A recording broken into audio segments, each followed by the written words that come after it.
Assalamualaikum warahmatullahi wabarakatuh. Perkenalkan, nama saya Wildia Lila Solihati.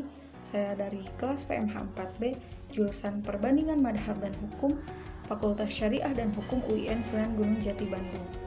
Video ini dibuat untuk memenuhi tugas ulangan tengah semester mata kuliah Hukum Tata Negara yang diempu oleh Bapak dosen Lutfi Fahrurijal, SSY MH. Dan di video ini saya akan mereview materi dari pertemuan pertama sampai pertemuan ke-7.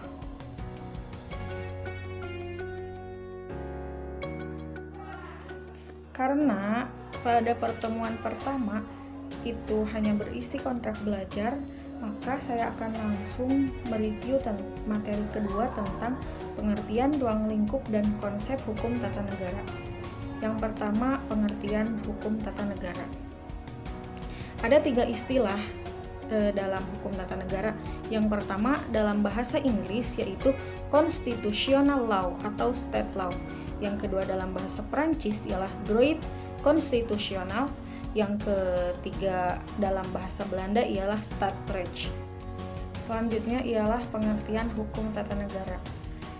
Menurut Van Vollenhoven, hukum tata negara adalah hukum yang mengatur semua hukum negara atasan dan masyarakat hukum bawahan. Yang selanjutnya ialah tentang asumsi hukum tata negara.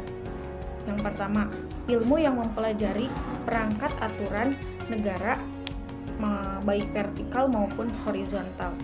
Yang kedua, hak asasi. Selanjutnya ialah ruang lingkup hukum tata negara.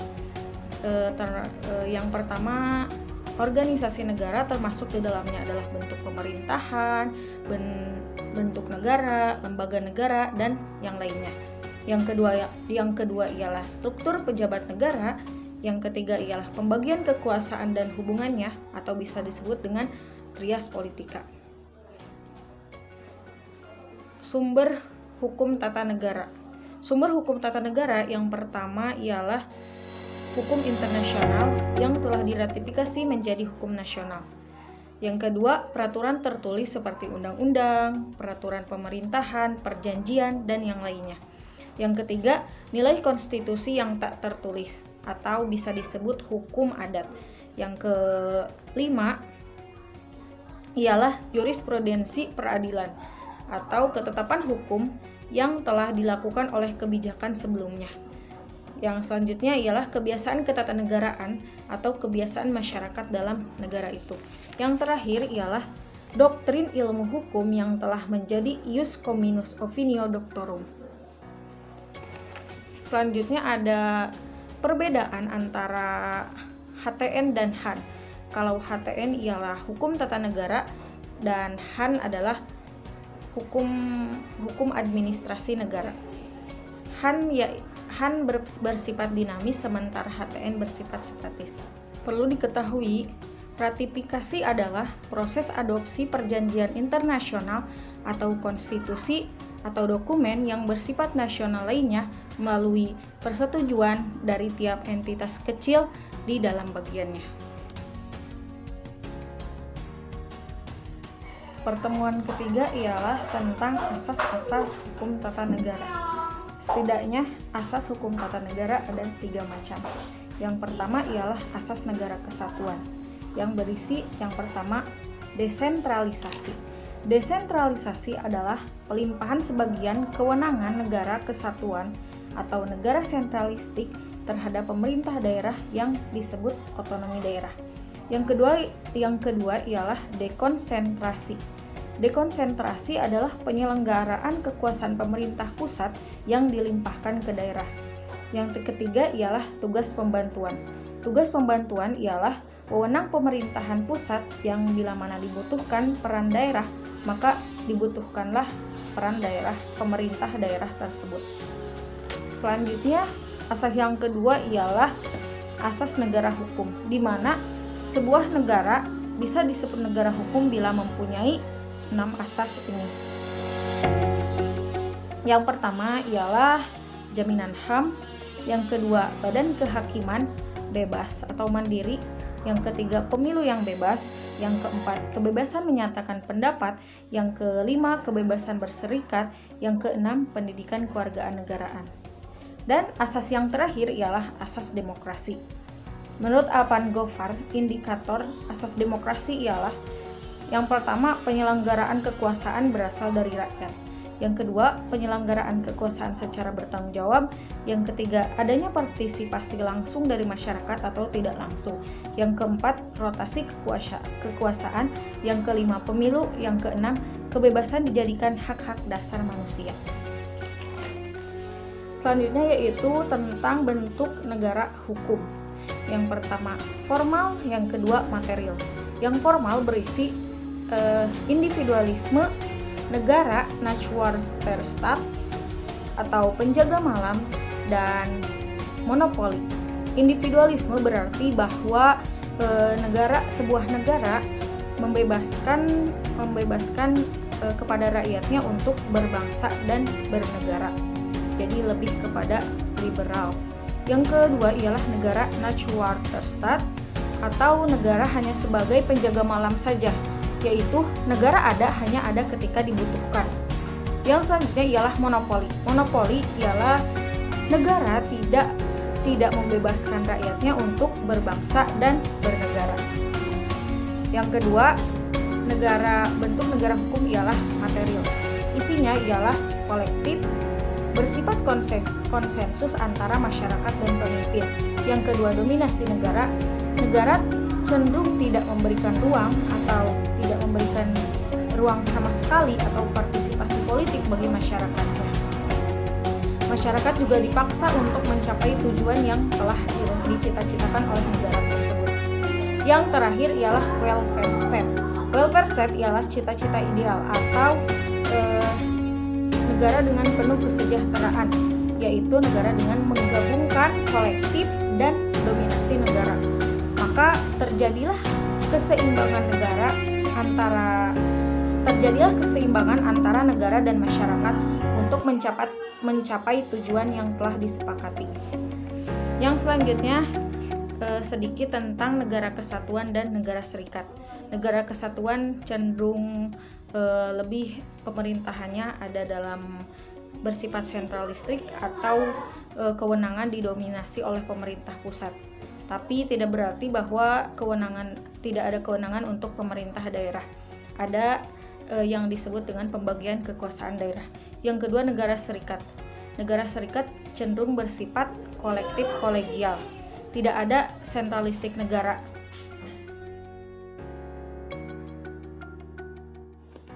Pertemuan keempat ialah tentang tipe dan bentuk susunan negara. Secara umum bentuk negara ada dua. Yang pertama kesatuan, yang kedua bagian. Kesatuan atau unitary state ada 4 macam. Yang pertama vertical management model atau sistem kerajaan, namun dalam pelaksanaannya sudah menganut sistem kesatuan seperti Inggris dan Jepang. Yang kedua central representative model seperti Swedia, Spanyol, dan Denmark. Yang ketiga unification model seperti Belanda, dan yang keempat mixed model atau Perancis. Mixed model ialah bentuk campuran yang diadopsi oleh negara Perancis. Karakter negara kesatuan ialah sebagai berikut. Yang pertama, satu konstitusi yang berlaku. Yang kedua, satu pemerintahan di tingkat pusat, satu kewarganegaraan, satuan pemerintahan lokal yang merupakan subdivisi pemerintah pusat, dan yang terakhir ialah dominasi pusat. Yang kedua ialah negara bagian atau federal state. Perasaan sebangsa di antara kesatuan politik yang hendak membentuk federasi. Keinginan untuk membentuk ikatan yang terbatas. Memiliki heterogenitas yang tinggi, menghendaki negara dalam negara. Juga negara bagian ini tidak didominasi oleh pemerintah pusat. Karakternya ialah yang pertama, satu wilayah terbagi atas negara-negara bagian. Yang kedua, kedaulatan ganda. Yang ketiga, hubungan antara pemerintah federal dengan pemerintah daerah bersifat koordinatif atau kooperatif.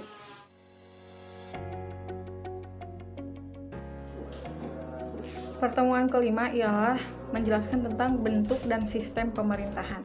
Yang pertama yaitu bentuk pemerintahan. Menurut Aristoteles, ada 4 bentuk pemerintahan. Yang pertama, autokrasi, yang kedua oligarki, yang ketiga monarki, yang keempat republik. Autokrasi ialah bentuk pemerintahan yang hanya dikuasai oleh satu raja saja. Raja yaitu sebagai karakter yang tidak dapat diganggu-gugat. Bentuk pemerintahan tunggal yang dikuasai raja, kurang lebihnya seperti itu. Yang kedua ialah oligarki. Oligarki adalah pemerintahan yang dijalankan oleh beberapa orang yang berkuasa dari beberapa golongan tertentu. Yang ketiga ialah monarki, yaitu bentuk pemerintahan yang dipimpin oleh seorang raja atau kaisar yang mana pemerintahannya itu ialah sepanjang hidup raja tersebut. Yang terakhir ialah republik. Republik adalah bentuk pemerintahannya yaitu yang dijalankan oleh berdasarkan bentuk kedaulatan rakyat. Yang kedua ialah sistem pemerintahan. Menurut Mahfud MD, sistem pemerintahan adalah sistem hubungan dan tata kerja antara lembaga-lembaga negara. Secara umum, setidaknya ada 2 sistem pemerintahan. Yang pertama presidensial, yang kedua parlementer. Presidensial ialah sebuah pemerintahan di mana kepala negara menjadi kepala pemerintahan atau eksekutif. Yang kedua, pemerintah tidak bertanggung jawab kepada parlemen atau DPR. Parlemen dan pemerintahan adalah sejajar. Jadi eksekutif dan legislatif ialah sama-sama kuat. Yang terakhir ialah menteri-menteri diangkat dan bertanggung jawab kepada presiden. Yang kedua ialah parlementer. Parlementer adalah sebuah negara yang kepala negaranya tidak berkedudukan sebagai kepala negara, namun hanya sebagai simbol nasional atau pemersatu bangsa. Jadi pemerintahannya dilakukan oleh sebuah kabinet yang dipimpin oleh seorang perdana menteri.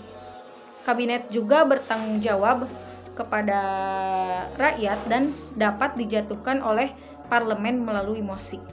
Yang terakhir ialah kedudukan eksekutif atau kabinet lebih rendah dan bergantung kepada parlemen.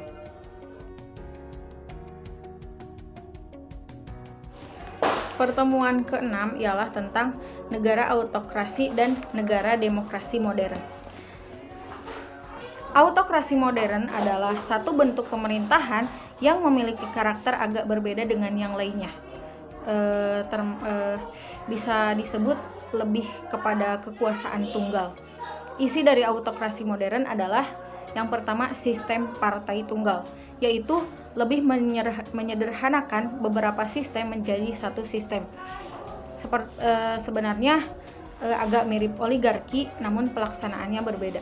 Yang kedua ialah menghimpun kekuasaan sebesar mungkin pada tangan negara untuk mengokohkan posisi mereka sebagai pemegang kendali sebuah negara. Yang ketiga, organisme yang dianggap sebagai suatu kesatuan yang mempunyai dasar-dasar hidup serta kehidupan dan mempunyai kepentingan sendiri serta kepribadian sendiri. Yang selanjutnya, penentuan wakil rakyat masih dominan penguasa. Dan terakhir, eksekutif lebih dominan seperti fasisme Italia, Nazisme Jerman, komunisme Uni Soviet. Jadi cenderung diktator dan tergantung pandangan masyarakatnya. Yang kedua ialah negara demokrasi modern yang berisi yang pertama sistem multipartai, yang kedua penyelenggaraan kekuasaan itu mutlak untuk rakyat, yang ketiga kumpulan atau kesatuan daripada para individu. Berarti bahwa ini berarti bahwa individu mempunyai peranan yang pokok yang harus menentukan dan mengusahakan kebahagiaan serta kesantosaan negara. Yang selanjutnya, rakyat memiliki kendali penentuan wakil rakyat. Yang terakhir ialah undang-undang dominan. Dan salah satu yang menganut sistem demokrasi modern ini ialah negara kita sendiri, yaitu Indonesia. Dan sampailah pada pertemuan terakhir sebelum UTS ini, yaitu pertemuan ke-7 tentang teori pembagian kekuasaan dan lembaga-lembaga negara. Penyelenggaraan pemerintahan tidak mungkin dijalankan oleh satu kekuasaan saja. Maka harus ada lembaga lain yang memiliki spesialisasi kekuasaan dalam kekuasaan tersebut. Pelaksanaan pembatasan kekuasaan. Menurut Maurice Duverger, pembatasan kekuasaan perlu dan harus dilakukan untuk menghalau hal-hal yang tidak diinginkan, seperti penyalahgunaan kekuasaan. Ada beberapa syarat yang harus dilakukan untuk melaksanakan pembatasan kekuasaan. Yang pertama yaitu secara langsung, dalam arti pemilihan para penguasa ditentukan batas kekuasaannya.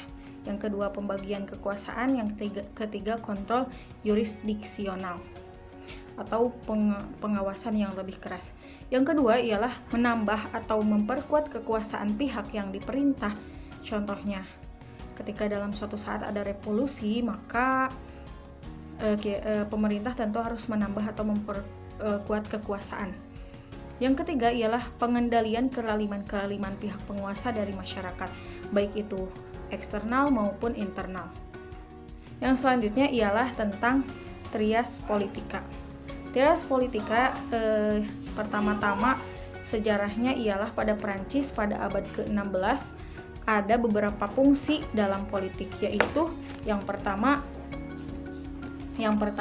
fungsi diplomasi, yang kedua fungsi defensi, yaitu yang ketiga fungsi finansi, yang keempat fungsi justisi, dan yang terakhir ialah fungsi polisi. Lalu disederhanakan oleh John Locke pada tahun 1632 sampai 1704 menjadi 3 bagian, yaitu fungsi legislatif, eksekutif, dan fungsi federatif.